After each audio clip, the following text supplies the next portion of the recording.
Chapitre 12 – Les espaces productifs et leurs évolutions. Dans ce chapitre, nous allons étudier la manière dont les espaces productifs français s'adaptent à la mondialisation.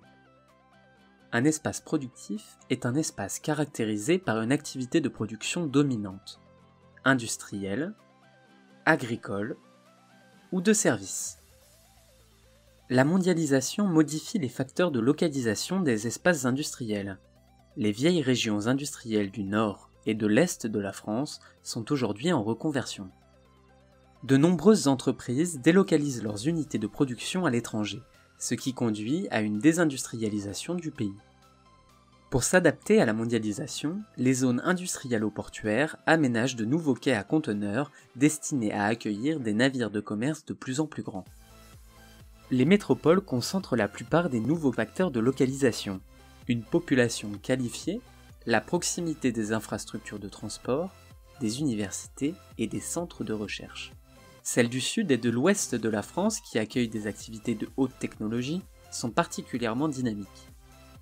La mondialisation a conduit à une spécialisation des espaces agricoles, grande culture céréalière du bassin parisien, fruits et légumes produits sous serre dans la basse vallée du Rhône, par exemple. Cette agriculture productiviste fait de la France la première puissance agricole de l'Union européenne, mais elle a aussi des conséquences néfastes sur l'environnement. On oppose aujourd'hui les régions agricoles bien intégrées à la mondialisation, comme les vignobles de Champagne, aux régions plus à l'écart des flux mondiaux, comme les moyennes montagnes où l'on pratique l'élevage extensif. Avec la mondialisation, les services se concentrent dans les grandes villes. Les métropoles accueillent les fonctions de commandement et de décision, notamment dans les quartiers d'affaires. Les espaces touristiques sont de plus en plus spécialisés.